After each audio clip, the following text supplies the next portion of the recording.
am the Diversity and Inclusion Lead at Tearfund, and I'm really excited to be hosting this webinar today, when we're going to be talking about Women Rising, the global movement for gender equality. I am really excited today to be joined by Dr. Hillary McBride and Frankie Quirke. Dr. Hillary McBride is a legend in her own right, and Frankie works with us at Tearfund, so I'm really excited to be joined by two great women today. So I just want to let you know what we're going to be doing today, what we'll be talking about, but also to welcome you, our supporters, friends, new participants, people who don't know about us, people who do know about us. We're so glad that you're here today to join us, and we hope that you find benefit from being part of this conversation. So what are we going to be talking about today? Well, we want to examine how we can move forward toward greater solidarity with the global Christian movement for women's rights. And so today we'll be thinking about, or talking about, understanding Tearfund's work with gender equality, and we'll be discussing some thought leadership and raising awareness about what you can do to be part of this great conversation that we're having. Don't worry, we will have time for questions and answers at the end. So please, if you do have any questions, drop them in the Q&A function, and we will come to those towards the end of the session. We are also recording this webinar, so if you know people that have missed it, please let them know. It will be shared on our social media as well, so look out for that. So I am going to introduce Hillary and Frankie. So I'm going to do the formal introductions, and then we're going to go over to them for the real introductions of who they really are. So Dr. Hillary McBride is best known as the co-host of the Liturgist podcast and host of CBC podcast, Other People's Problems. Such a great title, such a great podcast. Definitely check it out if you haven't already. Dr. Hillary is a counsellor, a research psychologist, and does work around the intersection of spirituality, mental health, trauma, body image, eating disorders, perinatal mental health, and the menopausal transition. She is an author in her own right, has one book out and another one coming in 2021 called This Is My Body: Embodiment and Why It Matters for Just About Everything. So that will be out in 2021. Please look out for it. Hillary lives in Vancouver, British Columbia. So welcome, Hillary. Thank you so much. You're welcome. Frankie lives in Brighton, England, and has been supporting Tearfund's work addressing sexual and gender-based violence for the last 5 years. So definitely a veteran in the field. She's particularly worked on the Transforming Masculinities project, and has a master's in gender and international development from the London School of Economics, which focused on the intersection of faith, gender equality and development. So welcome, Frankie. Thanks. So now that the formal introductions are over, I would love for Frankie and Hillary to give me your elevator pitch of like who you are. Like 30 seconds, tell me and tell the audience who you are. Let's hear from you. So who wants to go first? Frankie, Hillary, over to you. Oh, no. Classic. That's right. I would love if you started, Frankie. Okay, elevator pitches freak me out, but I thought what I could say is a couple of things. So I'm a new mum. That's a big piece of identity shift. So I've got a 10-month-old daughter who's just going to sleep. So kind of coming to the table on some of these things that were theoretical to me before, in terms of thinking about gender division of care in the home and so on, balance and juggle and guilt and so on. I'm middle child of 3 girls, so 2 sisters. I feel like grew up in quite a strong female house, which is great. I never saw, and my dad was like, I love having 3 girls. I'm a Londoner, recently moved to be by the sea, and I get to do something that I love. So I really wanted to get into addressing gender inequality through faith, and so I love that I get to do that at Tearfund. So those are things I'm interested in. Fabulous, thank you so much. Done. Well done. Oh yeah, you showed us how to do it. Okay. So, Hillary, okay, I guess that leaves me. yes. I always like to name that I'm a therapist and I'm a researcher because I'm interested in people, but because I've also been on this journey to figure out what does it mean to be human. And I think that these existential questions have been with me for so long. How do we deal with pain? What causes pain? In my profession, in psychology, we tend to look at the individual, but the more we dive into understanding the individual and what it means to have meaning, what it means to suffer, we see how deeply connected we are to the social systems around us, how those social systems impact our lived experience of suffering or joy and meaning. So I find myself really interested in in this journey of being human and kind of being curious about it, asking questions. I think a lot of that is the orienting principle behind my research. And then I think my own lived experience as well. I've had mental illness. I've struggled with an eating disorder for, I think it was about 15 years before I was symptom-free, in and out of treatment, inpatient and outpatient. And for me to understand the gendered nature of that mental health diagnosis really brought to light the way that my individual suffering was reflective of these narratives about what it means to be a body as a woman in the world.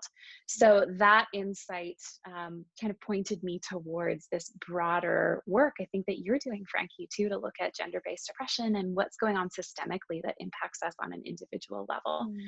And it totally lights me up. I feel thrilled to talk about it. I feel thrilled to do it, and really grateful to be with you in this conversation today.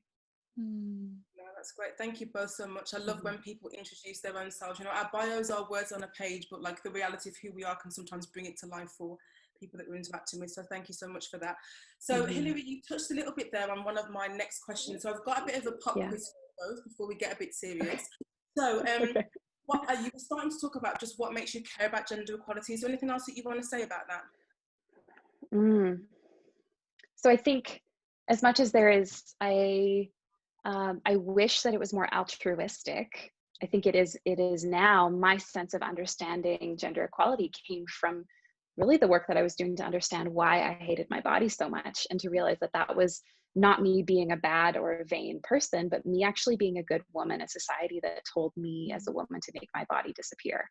So I think in my own understanding of what was going on for me, I was start to able to see these more systemic issues. And as I did that, I realized that there were people in bodies way different than mine across the globe who had been speaking up about this for as long as our media would allow them to in a public way. And that gave me a sense of this being a much bigger issue than I even knew about. So I think my awareness of my own pain ultimately helped me see the privilege in my inability to know that this was a bigger issue than I had thought it was.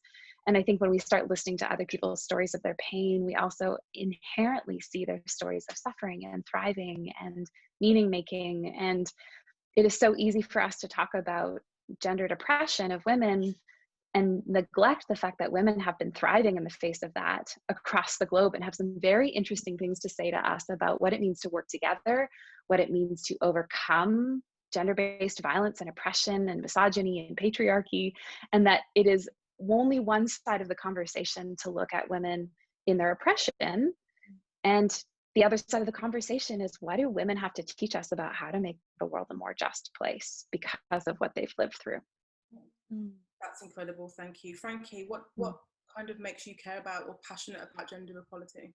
I think so. For me, it came through my own faith. So I was raised as a Christian, and that's what I practice. And I guess for me, looking at the person of Jesus and how he interacted with women through the Gospels, did it make sense when we looked at the church or even wider society, and it just didn't make sense. Like, how did we go from Jesus as a liberator of women, a respecter, a friend, a confidant, an embracer of women in different positions in society? How do we go from that being, ahead of the curve and the arc, to a place where church unfortunately often became a site of oppression for women, or holding them back, or restriction, or creating an internalized narrative of not being enough, of not being valued? And that didn't make sense to me. And I was like, okay, well, how do I contribute to working to address that? Fabulous, thank you. And what does the gender equality movement look like to you? Anybody can take that. Ooh, it feels like such a big question. I feel like I'll have a go, and then Hillary will come with something much more insightful. I think, so it is global, right? That's what we're saying. Like, it has to be a global movement because we're all working at it from different angles, and we need all of those movements forward. And I was thinking about this question. I was like, well, I can only speak from the part that I can see. So I think it's about how do we create better connections. So I'm, in the UK, white, middle class, of a certain background, a certain location. so I think it's something that's happening all over the world, and that needs to be, and it's how do we learn from each other to move that forward. I think, in some ways it feels quite fragile at times, the moves that we've made towards gender equality, especially in recent years, or in the context of COVID, thinking about the increased domestic violence, thinking about the increased care burden on women, the disproportionate impact on women, the sectors that women are more likely to be employed in, going through more redundancy. So, it's like, it is something that we have to keep struggling for. But as Hillary was saying, like, how do we learn from struggles that have been ongoing? I mean, unfortunately, it is global, and it's been lasting a long time. That's the reality, that we've been struggling against patriarchy. So I guess it's like, how do we understand our space of influence, but also learn from others, learn from the teachers and the lawyers and the activists and the women's movement groups, and join together. So I guess for me, I see my part within the church, but recognizing that it's part of a bigger narrative. Yeah.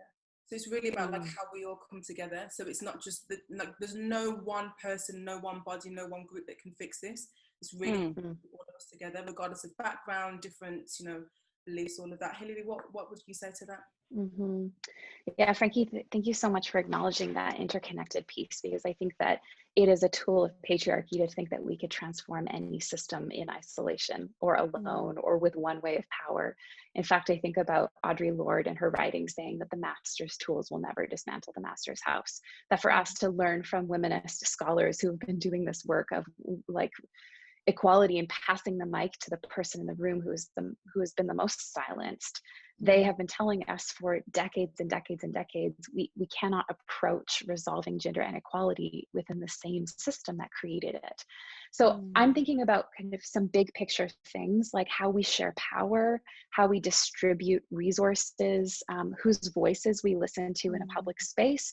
But I also want to think about drilling this down to the individual moment to moment choices that we can make. Otherwise, these problems can feel so big, and it's easy for us to get eclipsed by the magnitude of gender-based oppression and inequality and think, well, what can I even do? I'm just going to work on a Wednesday, or I'm just, whatever it is. So I'm thinking about how we disrupt the systems that keep us disconnected from each other. If connection is important, then why are we so disconnected?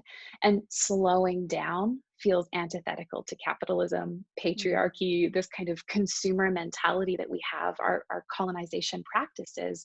Slowing down, listening to each other, taking other people's pain seriously. When someone is acknowledging that a lived experience that they've had, particularly as it relates to gender-based oppression, is occurring, believing them, honoring them, standing with them. I mean, these are things that are not big picture things that have to do with who is in power, although that's helpful, but it also comes down to when someone tells us they've experienced sexualized violence, believing them, advocating for them, and providing resources for those people so that they can have the healing that they need.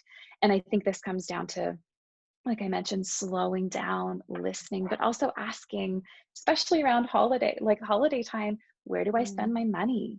Who gets my money? Which media am I consuming? Who's at the top of those media chains? Can I direct my energy, even in my downtime, towards something that benefits people whose voices have been underrepresented, in a way that I am making my own world feel more equitable and just, even if I'm not in parliament, even if I'm not a leader of a country? Can I spend my money differently at Christmas? Can I listen to and believe a friend of mine when they speak up about something? No, that's really great. And we will come more to the point of what can people practically do at the end. So that's a really great start to that.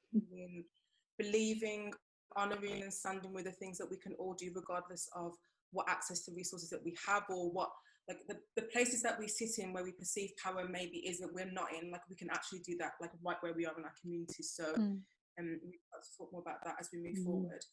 The last question in the pop quiz is what role does faith play in the global movement towards women's rights? Okay.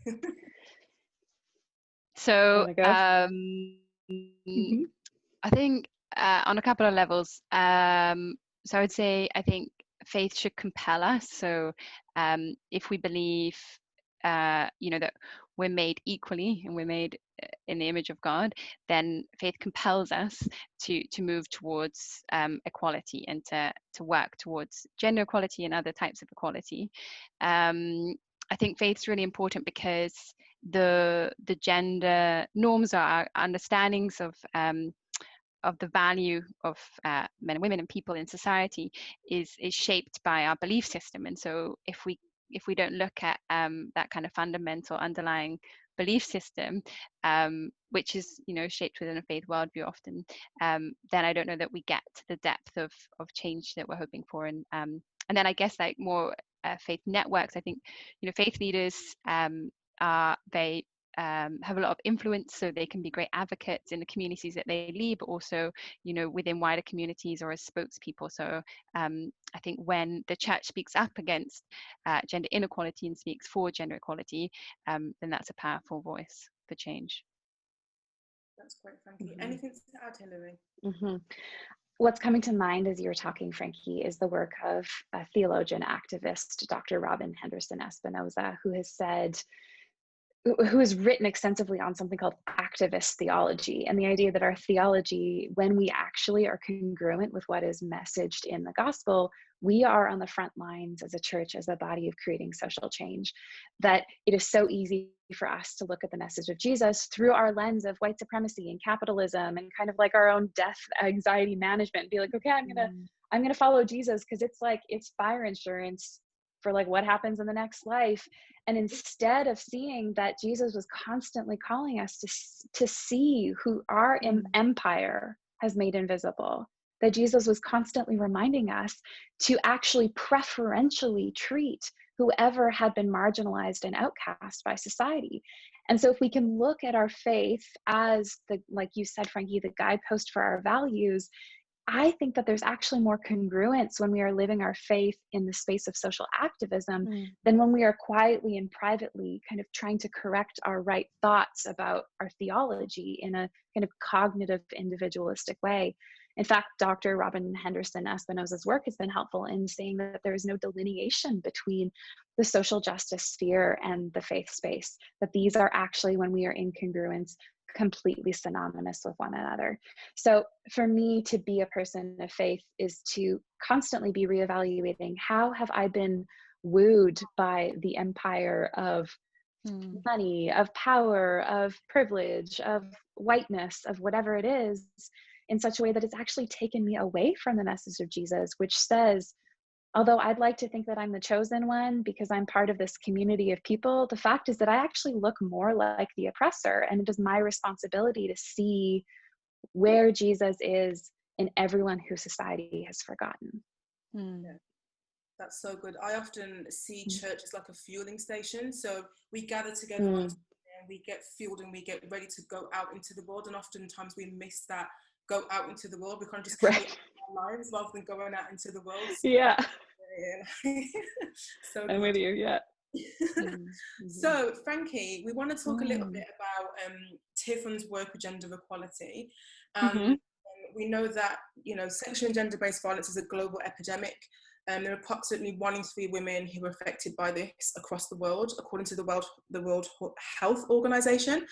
And this kind of violence oppresses women and girls and deprives them of a life of dignity, which, as Christians, as followers of Jesus, as humans, like, this is not acceptable.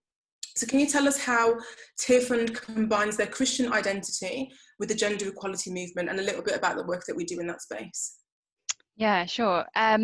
So maybe if I start by saying that so our work on gender inequality is very much rooted in addressing sexual and gender-based violence, and then looking more widely at gender equality, and that our work came out of working with survivors of sexual violence and going through supporting them on journeys of healing and survivor movement building in South Africa. And it was through speaking with survivors in lots of different countries across where we work, where they were saying, look, we are part of faith communities, we want to belong to faith communities, And we want faith spaces to be places of healing and reconciliation, even though at the moment they're places of stigma. We still want to go there. We still want to meet with God. We still want to be healed. We still want the spiritual dimension of the violence that's been done to us to be restored. And so we need you to work with faith spaces. You know, survivors wanted to go into spaces even where the violence had been done in the church or by, for example, a pastor.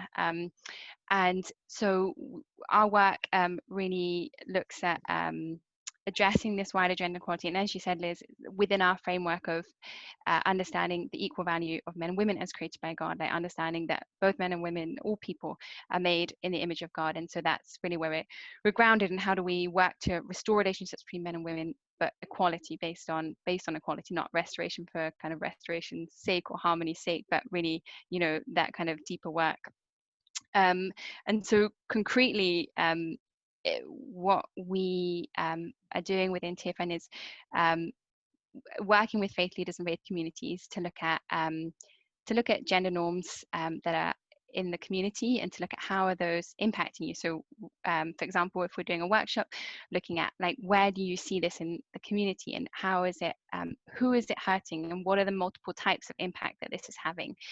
We do a lot of exercises on power and how that's exercised, but also looking at scriptural reflection. So looking at Genesis, looking at the mandate that's given to men and women as equal partners, working with God. And I think one of the most powerful sessions is really looking at Jesus as a model of positive masculinity.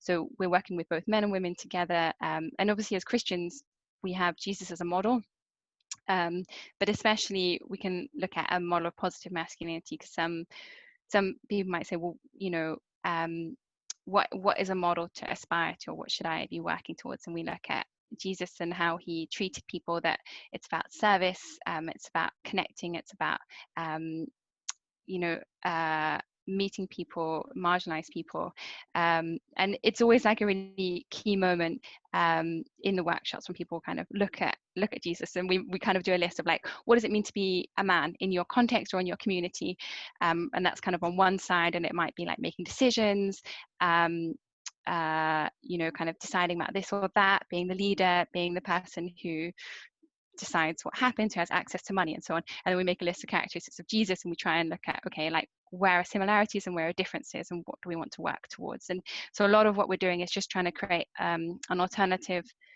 I guess, reflection on these scriptures.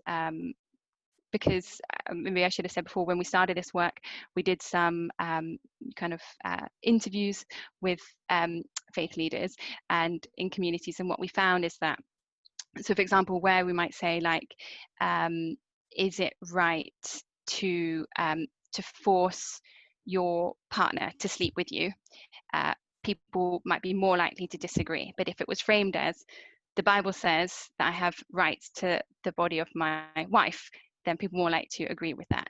And so what we found is that we really had to kind of look at some of the scriptures and how they were being unpacked to create an alternative to kind of to move towards gender equality.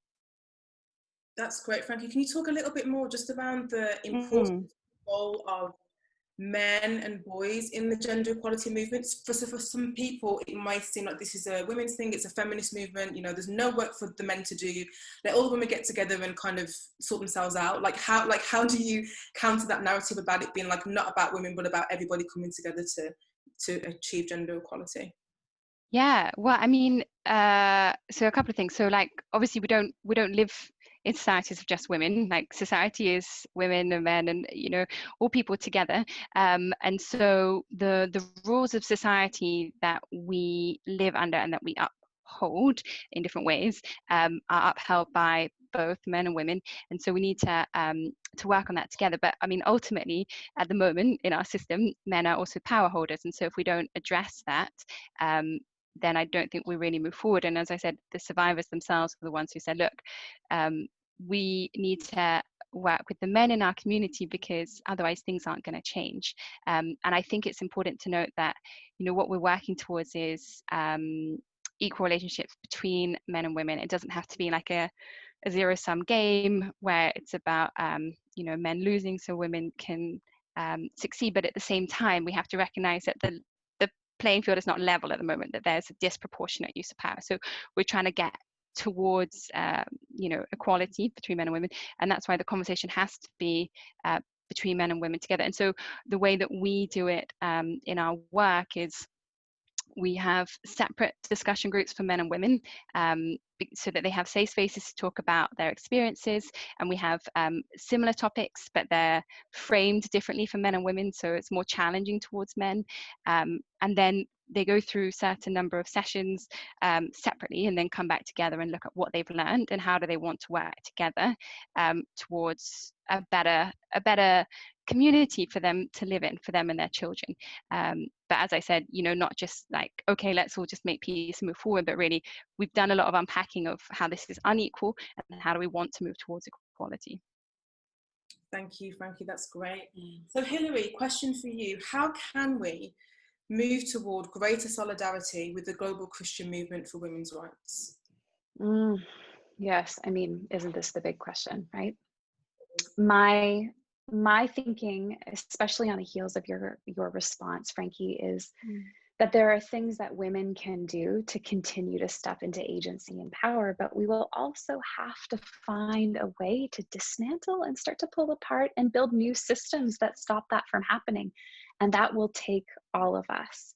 And so when I think about, again, I mentioned at the very beginning, my profession is oriented around the individual. What can I do? And I think that there's limitations for that because we are in context and in systems. But one of the things that I want to invite us to reflect on is, how have I perpetuated gender inequality?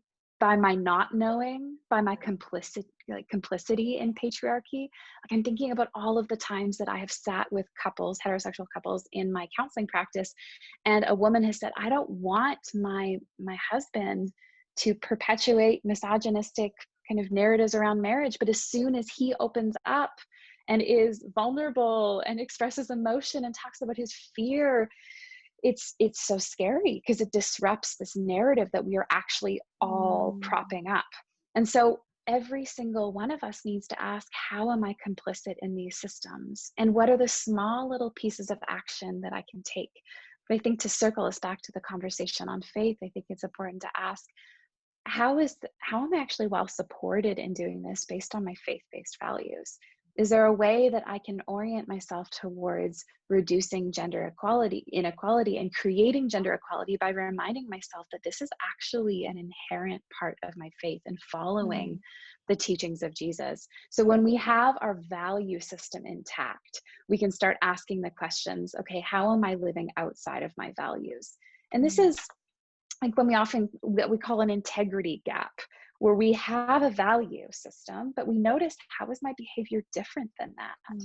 And it actually takes us knowing that we are loved, that we are good, that we are supported, for us to start looking at some of those things in our life that are out of alignment.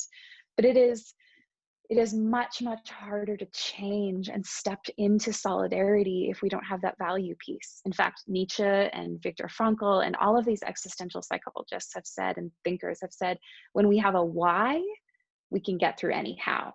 So I think for us, a really big movement towards integration and equality will be to say, can we get our why on track? Can we center this as a primary focus and value that we hold, not just individually, but also collectively? And when we have, as the saying goes, when we have that why, we can do anyhow. Thank you.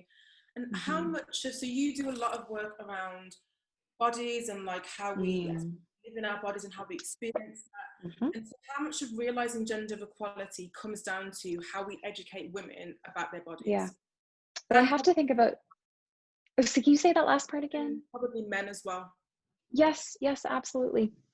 Well, I'll speak primarily about the sociocultural context that I'm in Western spaces, although we see this impacting communities as globalization increases.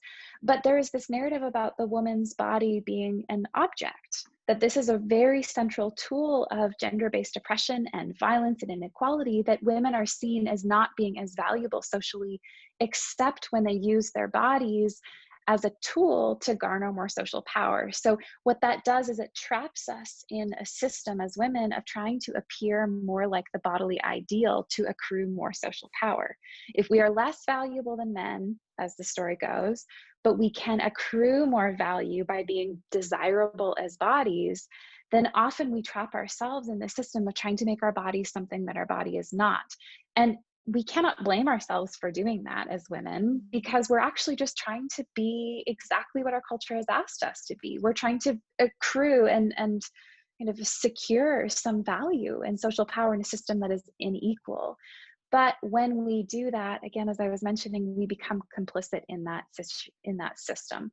And so for us to move towards body liberation is to start thinking about, how does my body actually want to be? And what are the ways that my body can be free in a culture that has been designed to restrict? In fact, scholar Neva Paran, who does a lot of work around gender-based disembodiment, has said we corset the body, not just with corsets, but structurally, societally, we restrict the bodies of women. And then women who cannot restrict their bodies are even less valuable.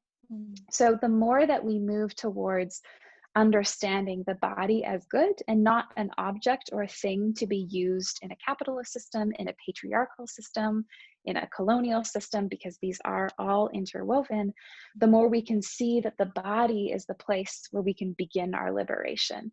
That instead of getting stuck in cycles of restrictive eating or of self-silencing or of hiding our bodily selves to appear more valuable, when we step into bodily autonomy and agency, even that is an act of liberation against a system that says your body is an object used for the pleasure of somebody else. And it is how we, the place here is where we take agency back first. That's so good. Thank you, Hillary. So I'm currently reading Untamed. And today I was reading the section around bravery and like actually how we've allowed society to define what bravery looks like. So I can say to Frankie, you were really brave today, but Frankie might not feel that she was. But actually bravery is like an internal function. It's like, how did I make that choice? How did I present myself in that situation? Did I do a hard thing? And should we measure that by what society says or what we believe like is right for ourselves? And I think it's the same with how we think about our bodies. We have very much I externally process myself as a woman to fit into social societal norms. I mean, even today coming on this webinar, I'm like, I need to look a certain way, I need to think a certain way, act a certain way. And we do all of this and forget like that internal work that needs to happen in order to be our best selves and to like bring ourselves to that space. So that's really good. Thank you. So on to the practical question. The practical question is, how can our viewers stand in solidarity with women worldwide?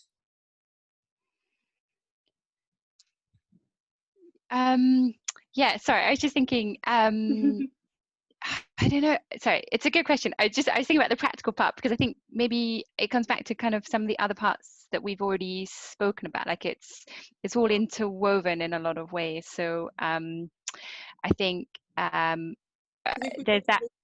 Like your top 3 tips then, is that easier? How can we, like, what are your top 3 tips for people who want to be present, be active in the gender equality movement? Yeah, no, I was just gonna say, I think so. I think it's that internal work that Hillary's been speaking about as well, because as we said, I think so solidarity. We think about how do we be in solidarity around the world, recognizing that we're all working with gender equality, but from different locations and different positions. So solidarity without erasing difference, I think, is a really key thing. So that we're aware of that, or at least we're aware of the position that we have and the viewpoint that gives us. I think, I mean, this is actually a challenge for myself, I'll be honest, because I do, I support this work. It's not our partners and our staff in different countries who are mostly delivering. But for example, the Gender-Based Violence 16 Days of Activism campaign runs every year. We focus a lot on that in our organization. But my challenge to me is, how do I introduce this in my church next year? So working towards speaking out so that it becomes a conversation that is in our churches, so that like our churches that we worship in become spaces where we like at least name gender inequality, and we look at how acts in our societies, and what do we want to do to address it? And that it becomes a space where, you know, it's likely that there are going to be instances of violence within our church communities. So how do we make it a space that survivors can come forward, or that it can be voiced? Because if it's never raised, or it's a silent theme from the pulpit, then it's very hard to break that silence. So how do we engage our own churches in this area? And then I was thinking something, Hillary, you already mentioned, but when we think again about global connections, thinking about process of globalization and capitalism, how it operates in that, and being aware that women in global supply chains often are most at risk. They're in insecure work, they're underpaid, they're at the lowest end of the kind of long supply chain. So again, how do we use our money to make good purchases? How do we think about cooperatives or fair trade? Just being aware of, you know, how do we move in solidarity? But I remember there was that terrible situation where, you know, it was like slogan t-shirts on liberation for women produced in sweatshops that women weren't really paid in. And so it's like, how do we recognize these global connections? Yeah, I don't know if that wasn't really 3 top snazzy tips, but I hope something in there was interesting. That was great, Frankie. And there's a lot of practical stuff in there, so thank you. Hillary, I'm going to come to you. What was your practical top 3 tips, top 3 actions, top 3 thoughts? What would that be? We'll think about how they can really help. Yeah. Well, I'll give my caveat, which is that I think it is so easy for us when we are getting into justice work to feel like activism looks a certain way, and then we feel shame about if we're not participating in activism in that particular way. And so I like to think about there being some people, particularly people who experience disability in their body, who are not going to go to marches, who are not going to, or if people don't have a lot of excess money to spend, their activism is going to look different. So I want to name that these are from my position, my location, and I hope that there isn't any shame if your activism looks different. But I'll speak for myself. I am preaching a series at my church right now about embodiment and incarnation, and what it means to remember that Jesus was a body, and what that means for our collective liberation. And to position the sources that I was using intentionally, I only use sources from women and people of color and people who lived in marginalized bodies. And I decided that my sources, not because men don't have something valuable to say or white men have been kind of invaluable, but there is a history of us over-centering one particular narrative and interpretation of scripture. And it's time for us and for me to expand to see even more ways of understanding what is liberation through the lens of the gospel. So when we have positions where we have a voice, what sources are we using? What books are we reading? Whose voices are we hearing? And I'm reminded constantly, a friend of mine is a Korean pastor, and I'm often listening to him talk and thinking, I don't have any Korean authors on my bookshelf. Like, what? Why is that? That is insane to me. So asking the question, what sources am I considering? Whose voice am I using? And intentionally looking for voices. Who are women who are speaking up on the issue that I am an expert in? Who are the women who are speaking up on the problem that I find myself curious about? And instead of grabbing the book that is most accessible to us, or the source, or the podcast, going looking for a voice that is unheard. Because that ultimately leads to, like we were talking about before, the meaning making that allows us to step into activism because we know our values. When we care about someone and we connect with their story and we understand their experience, we are much more likely to do something than if it is an abstract idea. If gender oppression and gender equality are these like great buzzwords that we're hearing, it's not going to do anything to propel us. So if we go find stories that feel compelling and we listen to voices that we haven't heard, we will immediately have this expanded perspective of what's important. And then I think, again, it's really on the top of my mind because I'm thinking about Christmas and Christmas shopping this week, but I'm like, where am I spending my money? Who's getting my money? Is it easier to go to the big bookstore or to the woman-owned Indigenous bookstore around the corner that actually I have to stand in line for half an hour for, but the money goes right back into the community in a different way? So where are we spending our money? Where are we spending our time? Whose sources are we reading? What voices are we listening to? Are just really subtle ways that we can shift in meaningful ways our connection with each other and our pursuit of equality. No, that's really great. Thank you. And Hillary, you made a fantastic point. We're going to come to Q&A shortly. So if you are watching and you have questions, please drop them in the Q&A box.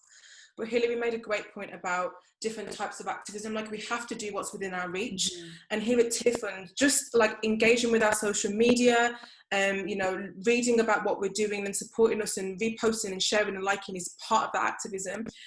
Even praying for our work, that's also activism. So if you can pray with your family, at your church, in your small groups, pray and be a part of this movement and the changes that we're trying to see. And thirdly, you can also give to Tearfund financially. If you want to support the work that we're doing around the world to help bring gender equality, you can visit Tearfund USA/women, and you can give. And you know, there's no obligation to be a regular giver. Whatever, like Hillary said, whatever you can do, like, we will meet you at that need. Everything. There's a saying from a supermarket here in the UK, Tesco. There are other supermarkets available, not advertising, but their strapline is that every little helps, and in this case, every little does help. So whatever you can do, please do that to help us move forward with the gender equality movement. So we're going to go to questions now. I am going to fill these questions to you both. So we have a couple here. Wow, so somebody sent lots of questions. What do we want life to look like in 5 years' time in regards to gender? Great question. I will allow you to choose who wants to jump in first. So what do we want life in 5 years' time in regards to gender? I want to see a reduction in global poverty. I want to see more women in positions of power, and I want to see a reduction in gender-based violence and sexual violence against women. That feels important for me, not only like amplifying voices, but also the reduction and the resolution of consistent problem and wound creating behaviors. So ideally, if we can lift the bottom and raise the ceiling, then we're taking steps to heal and to grow. No, that's great. Frankie, what would you like it to look like in 5 years' time? Yeah. Sorry, I was thinking, I completely agree with Hillary in terms of changing attitudes and perceptions, but also obviously seeing violence reduction and seeing that, you know, seeing prosecution, seeing violence reducing, seeing better access to counselling and to support for survivors, especially like in some of the context that we work in, that's very, very challenging to get that support, and more women in representation, as long as women in leadership, but as long as they're enacting policies that are, you know, favorable to women. That's always a challenge when we think about, great, we'll get more women into positions of power, but it doesn't always equal the kind of change that we're looking to see. This is like a really small detail, but in a way it's just because of becoming a parent recently, and thinking about how do we move away from, it seems like, increasing gender stereotyping and kind of separation for children, and how do we address that really early on, so that we're not, you know, just so quickly feeding them into these different tracks of toys and subjects and what we expect from them, and what kind of characteristics are good or bad for boys and girls. So I guess I would hope that you know, it becomes a dumb question to be like, is this toy for a boy or a girl? Is this subject for a boy or a girl? Is this, you know, that's just, people just like, well, that's silly. I remember being on a bus once and this girl was saying, she was like 5, and she was like, well, girls' favorite color can be blue and boys' favorite color can be pink and girls' favorite color can be pink, and it doesn't even matter, all the colors for everyone. So that's quite a small thing, but it's just because I'm thinking about like, how do we start early on, just like that it becomes kind of a nonsense thing, this separation and already this different values so early on. I love that. All the colours for everyone. That's a good takeaway for today. Thank you, little girl on the bus. Yes. So another question. What will make success in gender equality? I mean, I guess ultimately, like some of the things that we've just mentioned, that gender equality, I mean, I'm really hopeful that we get there sooner, but that it becomes something that we're not having to talk about because it exists. It's just understood that men and women, boys and girls, all people, different people are equal, and have equal opportunities, equal access to resources, to decision making. So in a way that it becomes part of our society. We have, yeah, I think that's so important that we wouldn't have to talk about it. Thank you for saying that, Frankie. And we have these statistics that measure the correlates of inequality. And I imagine it would show up in our numbers too. It's amazing how many people will deny the existence of gender-based oppression or inequality when we actually have pretty robust evidence to look at disparity, wealth disparity, health disparity, kind of employment disparity, division of labor in the household, access to resources. Like things like that are so obvious when we actually look at the literature. It seems like there's a very distinct denial of the ongoing issue. And perhaps when we can see some of those statistical norms shift, I mean, I'm speaking as a researcher too here, that we can, that can be one piece of our evidence. But I'm also, again, I have my researcher hat on in this moment, thinking about the way that is in research we privilege certain opinions to determine what is a norm. And I think when we are looking at things like medicine and who defines what is pathology, that we can see a wider breadth for what it means to be a woman, what it means to be human, and there would be less pathologizing of the female experience as somehow kind of a subpar male body, but that we are like, exactly, but that there would be norms and resources in our medicine and our practices in healthcare, in the way that finances are distributed in government. And I imagine that leads back to what we'll see in data. I had a colleague once on a research project that we were colluding together who said, "Don't get mad, get data." This is like the research, like our motto here, like instead of, like, unfortunately in patriarchal systems, women aren't believed. But if we can say, look at this statistic and here's this pie chart and show you actually this is what's going on, then at some point it becomes harder and harder to ignore that these are things that are actually going on. And my hope would be that instead of just kind of the absence of complaints, that we could show that there is data too, that things have shifted over time that correlate to our specific efforts in government and spending and resources. It's not a particularly sexy answer, but it feels compelling for me. Yeah. And something that you said made me think about, like, what are the challenges around intersectionality as we think about gender equality? I know that here in the UK, there's been a sense that the feminist movement has been very white and very middle class, and then there's the whole dichotomy of intersectionality when it comes to race and disability. So what are the challenges around intersectionality thinking about gender equality? Well, initially, my thought is one of the challenges of the people who've spoken about gender inequality have been people who've had the most social power conferred on them and are missing some of the complex issues, the way that all these systems are related. And so we need to have voices that are critically thinking about the intersection. And I know that the womanist movement, particularly as it relates to faith and intersectionality, has been doing that so well in North America for decades on decades on decades. And so I have, as someone who has identified as a feminist for a long time now in my professional and personal identity, have found a way to say, oh, I actually need to reorient towards some of the voices that are thinking more critically about this than I am. So instead of assuming that we get it, a challenge is to say, how can I keep learning from someone who sees something that I don't see?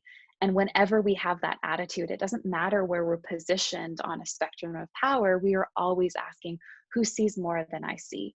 And this standpoint theory has been helpful for understanding this, that people who have different amounts of social power, different locations in society, actually speak multiple languages, and they can often help us read our power better than we can when we have it, because one of the natures of privilege is that we don't see it. So being able to keep asking, who sees more than I see? And not to say that that means that we are less valuable, But to keep asking that question means no matter how we move through social location, we are always remembering who we've been made to forget. I love that. Remember who we've been made to forget. That's good. That's tweetable. Somebody who's watching. Frankie, anything from you on the challenges of intersectionality? So I think, yeah, Hillary, you spoke to kind of the things I was thinking about, exactly this idea about our position obscuring, there are challenges that I'm not aware and can't really see into. That comes back to, again, like, who are the voices who are speaking? And I guess also for development work, that's why it's so important that the work that we're doing is led by and conceived of and driven by the people who are in the communities and know the communities. And I think one of the challenges, even as so for example, thinking about disability and thinking about intersections with gender, I guess particularly for our work, trying to better support countries that are looking at increased vulnerabilities of women with disabilities to gender-based violence. But also, I guess one thing I'm thinking about as well is, how do we listen to voices without that then becoming extractive? We don't want to keep going to people and saying, tell me about your experience because you know more than I do. But rather than us going, it should be, that's why it's important that everything's led from the communities, so that it doesn't get that kind of extractive aspect. No, that's really great. So thank you both so much. We've come to the end of our Q&A. Is there anything else that either of you would like to add as we close off, just to encourage support? You don't have to, but just to encourage supporters and friends to get involved, to think differently about gender equality. Is there anything else that you'd like to add? Just to say, thank you for your engagement and for your interest. And I guess I am biased. I shouldn't really apologize for that, but I guess I think, as Christians, as followers of Jesus, this is, I think it's something that we are compelled to do in our faith, to work out of moving towards equality, to move towards better understanding of the world that we're situated in, where we're situated in it, and what are the global connections that we can be part of. Yeah, so that wasn't succinct. Hopefully that will get cut somehow.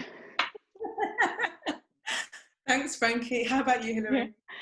I'm noticing how energized I am after having this conversation, and how it makes the content so much more salient because we've been focused in and learning from each other. And I'm reminded how none of this is meant to happen in isolation. This is meant to happen communally and through dialogue and through relationship, which is the way of the feminine, which is the way of what women have been doing historically for millennia. And so especially when we are coming out of patriarchal systems and detoxing ourselves from that, it is so important to remember that conversation, community, education, liberation happens collectively, not in isolation. And if there are spaces where you can watch this with your peers and talk about it, if there is a book club that you can be a part of, if you can be participating in ongoing work with other people, it makes the burden so much lighter, because we can divide it amongst us, and we also get the energy from feeling like we don't have to do it alone. Yeah. Thank you so much. It's been so great talking to you. I feel like super pumped after this conversation. Thank you to everyone who is watching today. Just to encourage you again, please go to Tearfund USA, tearfundusa.org /women, to check out all about our end of year campaign and what we're doing here at Tearfund to help move the gender equality movement forward. So thank you again. This webinar will be available on YouTube and on social media, so please look out for it. As Hillary said, let's make an effort to use this as a catalyst to have these conversations in our churches, with our families, in our communities, and learn and grow from each other as well. So thank you, Hillary, for your time. Thank you, Frankie, for your time. And yeah, God bless you all and have a great evening. Take care. Bye, everyone. Thanks. Bye.